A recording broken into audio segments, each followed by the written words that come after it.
Satyam, I love you अरे सत्यम। सत्या, क्यों तड़पा रहे हो? अरे तू तो पागल हो गई है। हमके पागल बना दी हलो तू, होश में नहीं बना।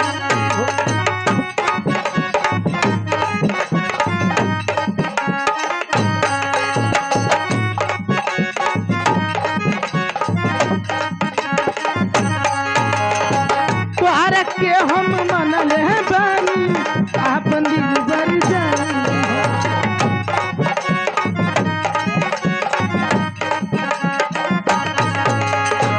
हमके पागल बना दी हलो तू, होश में नहीं बानी हो। तुहरा के हम मनल है बानी, आपन दिल भर जानी।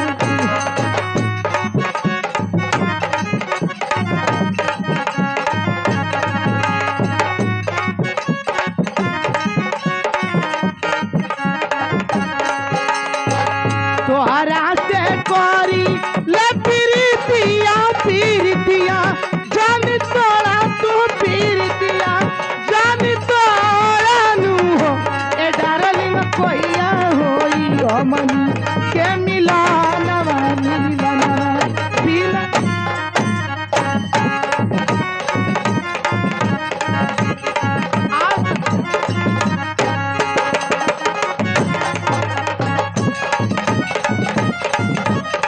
आओ सत्यम, आ जाओ सत्यम। अरे सत्या,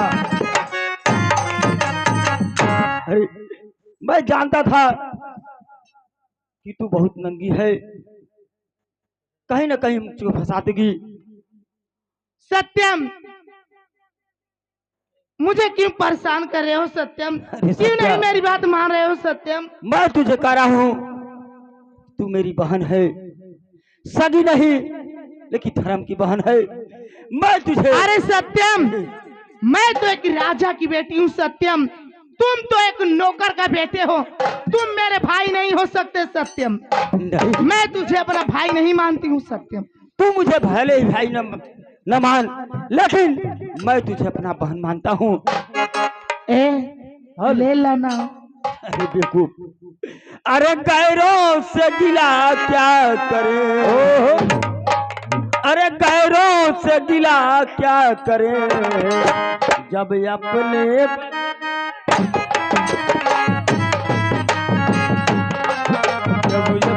बदल गए, गैरों से गिला क्या करे,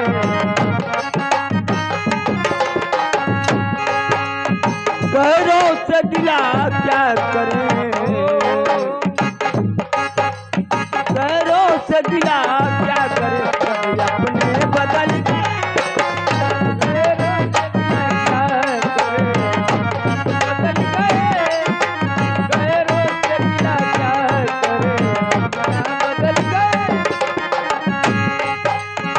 गैरों से गिला क्या करे, जब अपने बदल गए।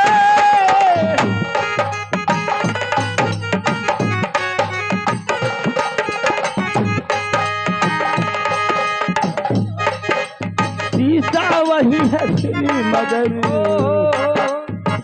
सत्या, आओ सत्यम, आ जाओ। नहीं सत्या, आई लव यू सत्यम। शीशा वही है श्री मगर चेहरे बदल।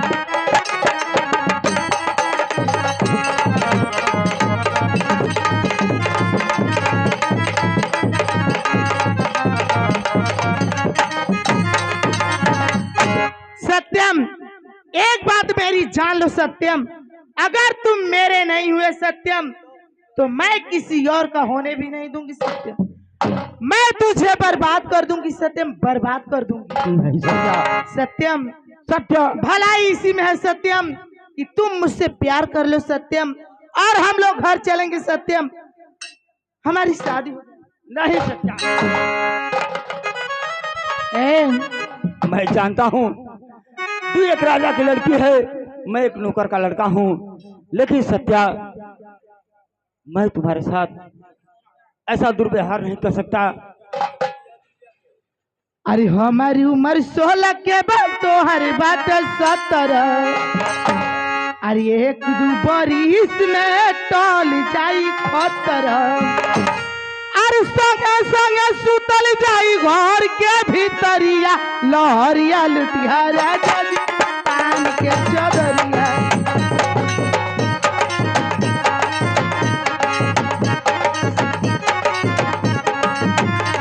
लहरिया लुटिया राजा जी तान के चदरिया।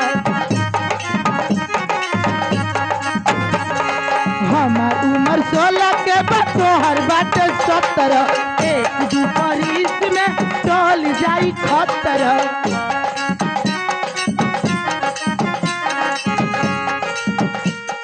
संगे संगे सुतल जाई घर के भीतरिया, लहरिया लुटिया राजा।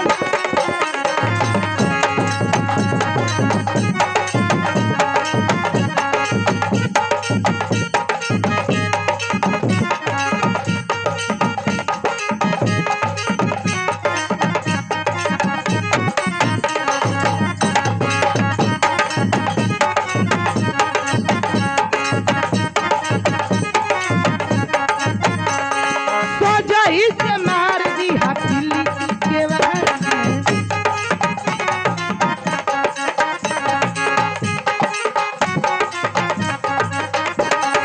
औरन बा जवानी सारी दुनिया जाए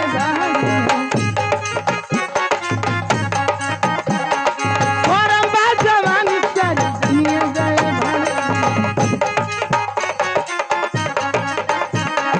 मजा मरिया राजा लुटिया राजा।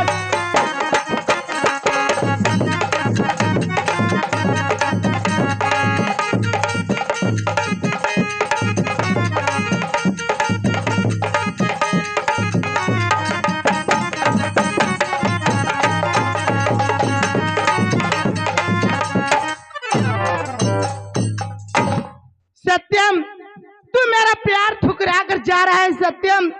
एक बात जान ले सत्यम, अगर तुम मेरा नहीं हुआ सत्यम तो मैं किसी और का होने भी नहीं दूंगी सत्यम। मैं चल रही हूँ पिताजी के पास, सारी बात पिताजी को बतलाऊंगी सत्यम। अरे ना जी अब तोहरा बिना, अरे आज बुझाई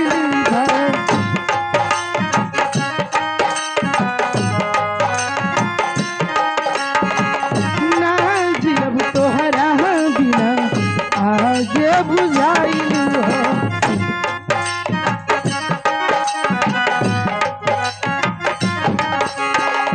सोची सोची बात तोहार रोमा गनगनाइल हो, सोची सोची बात तोहार रोमा गनगनाइल हो। ना जी तोहरा बिना आज बुझाइल हो।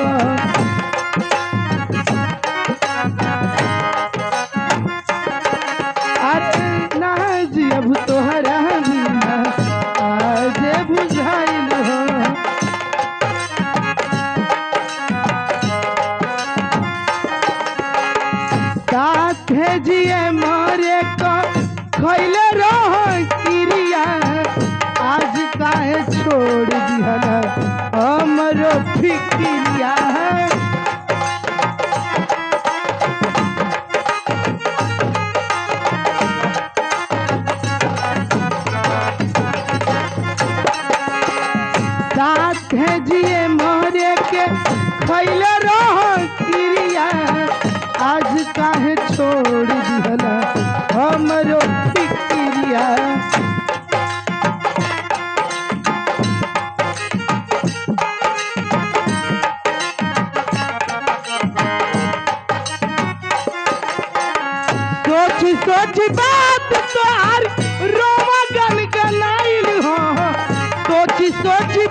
आज एक हफ्ते का समय बीत गया और न सत्यम न सत्या कोई नहीं आया। मेरे समझ में कुछ नहीं आ रहा है कि वो सब कब तक आएंगे। छुट्टी तो उन सबों की 1 महीने की है, लेकिन उन सबों को 1 हफ्ते के अंदर ही महल में चला आना चाहिए।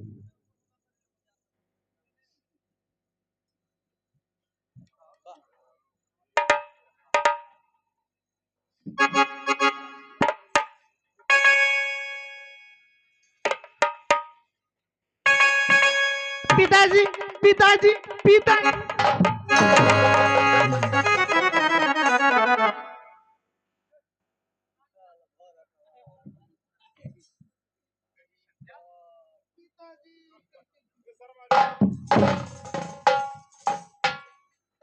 सत्या, क्या बात है? तू इतना रो रही पिताजी है? पिताजी मैं लुट गई पिताजी, मैं बर्बाद हो गई पिताजी, मैं किसी को मुंह दिखलाने लायक नहीं हूँ पिताजी। नहीं बेटी सत्या, नहीं। ये तू क्या कर रही है? अरे तू तो इलाहाबाद पढ़ने के लिए गई थी। और ये बतला बेटी, तेरा भैया सत्यम कहाँ है? पिताजी उसका नाम मत लीजिए पिताजी, मैं उसका नाम नहीं सुनना चाहती हूँ पिताजी, नहीं सुनना चाहती हूँ। बेटी सत्या, ये तू क्या कह रही है? मैं सच बोल रही हूँ पिताजी। अरे वो तेरा भाई है और तू उसका नाम नहीं लेना चाहती है? वो मेरा भाई नहीं पिताजी, वो गद्दार है पिताजी, गद्दार है वो। मैं उसे अपना भाई मानती हूँ, लेकिन वो मुझे अपना बहन नहीं मानता है पिताजी, नहीं मानता है। सत्या बेटी, क्या बात है? सब सब बतला। तेरी बात मेरे ठीक है समझ में पिताजी, नहीं आ रही है। जब सुनना चाहते हैं पिताजी तो ठीक है, सुनिए पिताजी। अरे सुन भाई पिताजी, अरे हमारी बचानिया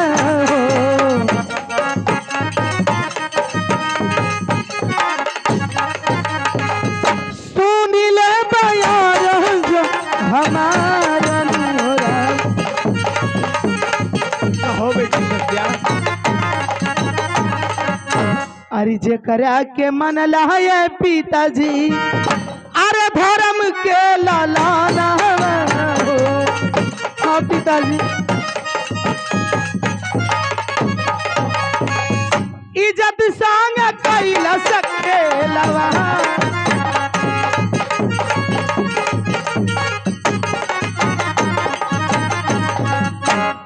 अरे तोहरो तो सत्य में पिताजी, अरे बड़ी नीरदैया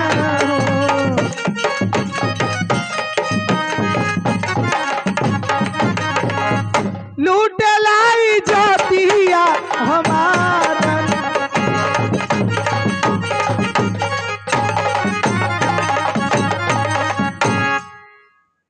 पिताजी मैं बर्बाद हो गई पिताजी।